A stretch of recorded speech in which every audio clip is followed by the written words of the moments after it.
예, 올해부터 이제 달라지는 세금, 작년도에 발표됐던 이제 조세 정책의 변화에 따라서 이제 올해부터 적용되는 세금들이 꽤 많습니다. 그렇기 때문에 그 세금들, 주로 이제 종부세와 양도세를 주축을 이루고 있기 때문에 보유하고 있는 보유세 인상, 거기에 공시가격 인상 이런 것들이 올해부터 반영이 됩니다.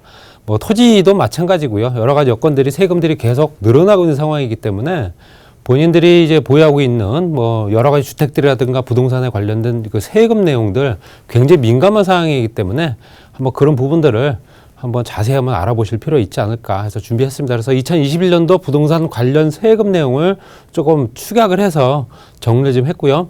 일단은 집값이, 특히 이제 아파트 값이 얼마나 많이 올랐는가를 정리를 좀 해보겠습니다. 10년 동안 2010년도부터 2020년도 작년까지 올라온 거 비교를 해보면 지금 현재 2010년도부터 역대 최고치로 오르고 있죠.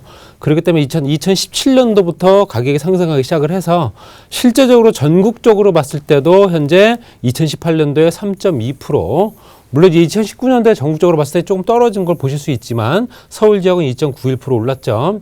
거기에 2018년도에 서울 지역은 13.56%가 올랐습니다. 엄청나게 많이 오른 거죠. 서울 지역에 있는 전 지역에 있는 아파트 값이 다 올랐다 이렇게 보시면 될 것 같고요. 강남, 강북 할 거 없이 거기에 2020년도 같은 경우도 전국적으로 9.65%, 전년도 2019년도만 해도 마이너스를 기록을 했던 전국 시장이 9.65%까지 올랐다는 얘기는 거의 지금 2배, 3배 이렇게까지도 볼 수 있는 금액이 됐다라는 얘기입니다. 그렇기 때문에 수도권 지역뿐만 아니라 전국적으로도 집값이 그만큼 많이 상승을 했고 그중에 대표적인 아파트 값은 그만큼 더 많이 올랐다 보시면 될 것 같고요.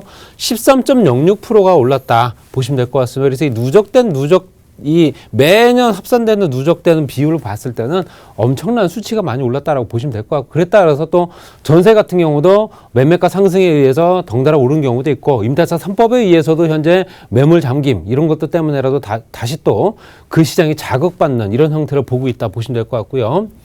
일단 보유기간별 양도세율 같은 경우는 실제로 내가 팔았을 때 내는 세금이죠. 보유할 때 내는, 내가 갖고 있는 상황에서 세금 내는 부분은 이제 보유세라고 하고, 거기에 더 많은 부동산 취득하고 고가의 주택을 갖고 오신 분들한테 종부세가 되는 거고요.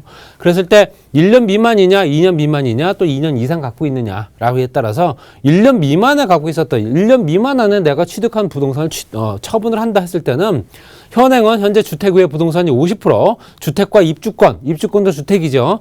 40%. 그렇지만 분양권 같은 경우는 현재 실제적으로는 주택에 포함을 안 시켰었죠. 그렇지만 이제 개정되는 부분 보게 되면 분양권도 주택에 포함을 시켜서 실제적으로 1년 미만 안에 내가 주택과 입주권, 분양권을 만약에 매도하게 되면 차액에 대한 부분에 70% 세금을 내야 된다 보시면 될 것 같고, 1억에 대한 부분은 7천만 원이 세금이다 보시면 될 것 같고요.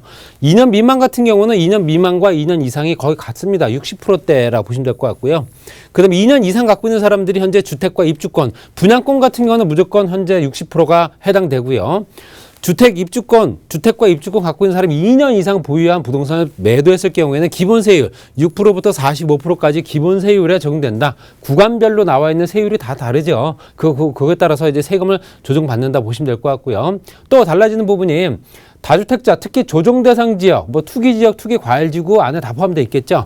그런 지역 같은 경우는 현재 2주택자 같은 경우는 플러스 10%, 기본세율 플러스 10%, 그 다음에 또 3주택자 같은 경우는 플러스 20%였지만 이게 바뀌었죠. 10%씩 더 업이 됐습니다. 그래서 실제적으로 현재 2주택자가 조정대상 지역 안에 있는 물건을 매도했을 경우에는 현재 20%의 추가 과세를 해야 된다는 얘기고요. 거기에 또 3주택자 같은 경우 30%. 이 기준점이 있죠. 6월 1일 이후부터입니다. 6월 1일 이후부터이기 때문에 5월 30일까지 매도하는 부분에 대해서는 이런 현재 조정대상 지역 내 다주택자 현재 현행대로 진행시키겠다는 얘기겠죠. 현행대로.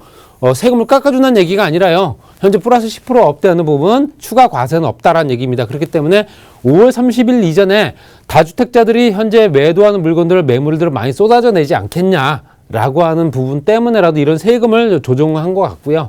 그렇지만 제가 보는 관점에서는 실제적으로 다주택자들이 현재 5월 31일 이전에 현재 매물을 막무가내로 막 쏟아져 내기는 쉽지가 않은 시장이다 이렇게 말씀드리고 싶고요. 그렇기 때문에 이 세금 때문에 현재 집값이 안정화될 거다라는 것도 좀 기대치는 좀 낮지 않을까 말씀드리고 싶고요.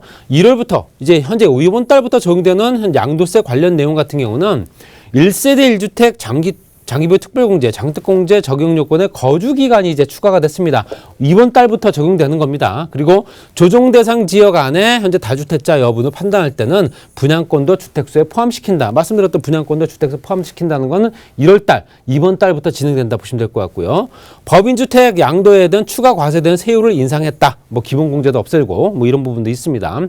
거기에 이제 1세대 1주택 장특공제, 말씀드렸던 장기보유 특별공제 같은 경우는 3년부터 현재 10년 이상까지 좀 따집니다. 현행 같은 경우는 보유기간만 따지죠. 그래서 실제적으로 3년부터 10년까지 봤을 때 10년 이상 보유했다 한다면은 현재 장기보유 특별공제를 80% 받을 수 있습니다. 양도 차액에서 80% 정도의 세금을 혜택을 받을 수 있었는데 이제는 보유와 거주를 추가시켰습니다. 그래서 반반으로 나누어서 실제적으로 현재 보유와 거주, 보유했을 경우에 보통 24% 정도 현재 세율 인하 효과가 있었는데 이거를 반으로 나눴습니다. 그래서 현재 보유와 거주를 반반으로 잡는다 보시면 될 것 같고요. 보유기간과 거주기간이 길면 길수록 세금은 그만큼 또 많이 현재 할인이 되겠죠. 그렇기 때문에 거주기간이 또 얼마가 됐느냐, 해당 주택에 내가 얼마나 살았느냐에 따라서 현재 내가 내야 될 장특공제 비율이 달라진다라고 말씀을 드리고요.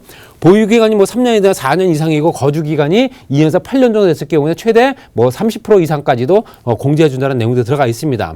그렇지만 실제적으로 현재 보유하고 있는 사람들이 거주하는 비율도 높습니다. 특히 고령층에 나이가 많으신 분들 같은 경우는 집 한 채 있는 부분에 계속 평생을 살아오신 분들도 많죠. 그렇기 때문에 이런 분들 같은 경우는 현재 구간별로 봤을 때 현재 세액공제율을 좀 높여줬습니다. 그래서 구간별로 10%포인트를 상향을 해줬고요.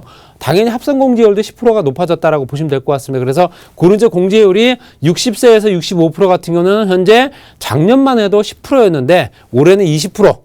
그 다음에 65세부터 70세까지는 현재 10%포인트가 올라간 30%, 또 74세 이상 되는 경우에는 현재 30에서 40%포인트로 높아졌다. 그렇기 때문에 전체적으로 현재 나이가 드신 분들, 특히 60세 이상 되는 고령자들이 집을 한 채 갖고 있는 사람들이 장기보유 특별공제 받는 부분은 플러스 10%가 됐고, 그렇지 않은 나이가 많지 않은 사람들이 갖고 있는 사람들의 어떤 장기보유 특별공제율은 거주기간이 포함됐다. 이것도 이제 본인들의 상황에 맞춰서 보셔야 되기 때문에 내 거주기간이 얼마가 되는지 또 내가 앞으로 또 얼마나 거주할 수 있을지에 따라서 10년 이상 장특공제 받을 수 있는 조건들이 달라진다. 이렇게 보시면 될 것 같고요. 양도소득세 10억 원 초과 구간에 45%가 신설됐죠. 작년에 발표된 내용이 올해부터 적용이 됩니다. 그래서 실제적으로 6%에서 42%까지가 현재 양도세율이었는데요. 이건 구간별로 봤을 때 1,200만 원 이하인 경우엔 6%, 거기에 최대 10억 원이 초과가 되게 되면 45%가 세금이다 보시면 될 것 같습니다. 그래서 45%의 세금되는 구간이 더 신설이 됐고요. 또 실제적으로 1가구 1주택 양도세 비과세하는 부분 2년 이상 보유하는 기준 산정 방법이 달라졌는데 해당 주택 취득일에서 다른 주택을 모두 매도했을 경우 1주택자가 된 날로부터입니다. 계약한 날짜가 아니고요. 1주택자가 된 날부터 등기부등본상에 집이 한 채밖에 없는 날짜부터 보유기간 또 현재 보유기간을 산정하기 때문에 이런 부분도 참고해 보실 필요 있고요. 뭐 일시적 2주택 같은 경우는 현재도 유지가 된다 보시면 될 것 같습니다. 그리고 개인이나 법인이나 이제 보유세율이죠. 이건 종부세와 또 연결이 되는 부분인데요. 2주택 이하냐 또 3주택 이상이면서 조중대상 지역 안에 2주택자냐 굉장히 이게 다분화되어 있기 때문에 지금 내가 어떤 해당 사항이 되는지는 정확하게 따져볼 필요가 있습니다. 그래서 굉장히 헷갈리는 부분도 많고요. 그래서 2주택 이하 같은 경우는 이제 작년 같은 경우 0.5% 현행 0.5%의 이제 현재 세율을 이제 보유세율을 매겼는데 이제는 개정이 된 법에 따르면 0.1%가 올랐습니다. 그래서 0.6%가 되는 거고요. 구간별로 봤을 때는 0.1%에서 0.3%대까지 이제 올해 이제 인상이 된다라고 보시면 될 것 같습니다. 비싸면 비쌀수록 세금을 더 많이 낼 수밖에 없는 구조가 되는 거고요. 법인 같은 경우는 3%대 단일 세율이 된다. 이건 2주택 이하일 경우고요. 3주택 이상이거나 또는 조정대상 지역 안에 2주택을 갖고 있거나 이런 경우에는 현행 같은 경우는 0.6%부터 3.2%대까지 3억 원부터 94억 원 초과까지 나누어서 구간별로 해서 세율이 적용되어 있는데 이게 이제 개인 같은 경우는 1.2%, 0.2%가 0.6%가 올랐습니다. 그리고 3주택자이면서 조정대상 지역 2주택자 같은 경우는 세금을 더 많이 낸다라고 보시면 될 것 같고요. 현재 실제적으로 0.6%부터 거의 현재 2.8% 이상까지도 세금을 더 부담을 해야 된다는 얘기고요.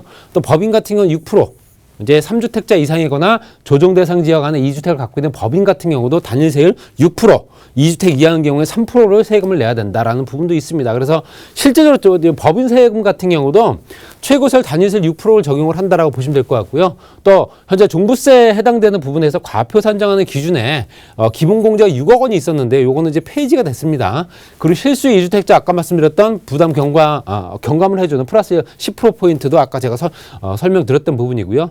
이렇기 때문에 1주택자를 만약에 공동명의로 갖고 있다 라고 했을 때는 1주택을 단독명의보다 공동명의가 조금 더 유리한 부분도 있습니다. 그렇기 때문에 종부세 산정할 때 실제적으로 1월부터 부부 각각 6억 원씩 12억 원을 공제받거나 또는 단독명의로 9억 원을 9억 원까지 공제가 가능하죠. 9억 원 기본 공제를 받은 뒤 나중에 고령자 공제라든가 장기부 특별 공제를 적용받는 것 중 선택하는 게 낫지 않겠나라고 얘기합니다. 그렇기 때문에 이런 부분도 어떤 형태로 내가 절세를 할 수 있을까? 지금 탈세는 안 되기 때문에 절세할 수 있는 방법을 꼭 찾으셔서 올해 6월부터 과세가 된 세금을 그만큼 더 줄일 수 있는 방법을 연구해 보실 필요 있다. 말씀드리고 싶고요.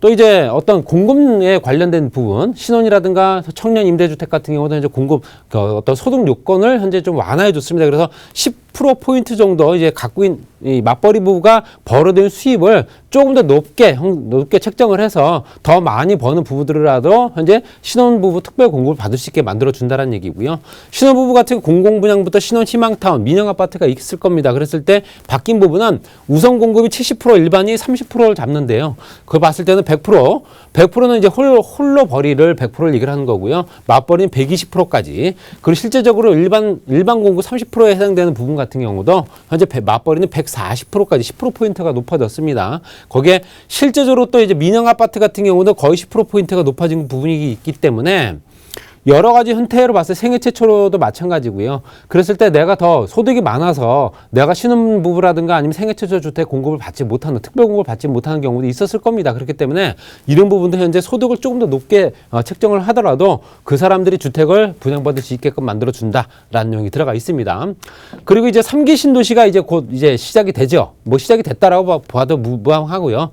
이제 3기 신도시의 사전 청약이 올해부터 시작이 됩니다. 그랬을 때 이제 전국적으로 봤을 때 수도권 지역 같은 경우 이제 3기 신도시가 수도권 지역에 몰려 있기 때문에 수도권 지역이 약 6만 가구 정도고 예상을 하고요. 봤을 때는 실제적으로 1, 2년 정도 조기 공급하는 제도다 보시면 될 것 같고요. 사전 청약 때 추정 분양가라든가 현재 본 청약 시기 예고 본 청약 때까지 당연히 무주택 자격을 유지를 해야 된다라고 기존의 어떤 그 관례를 그대로 따르고 있다 보시면 될 것 같고요.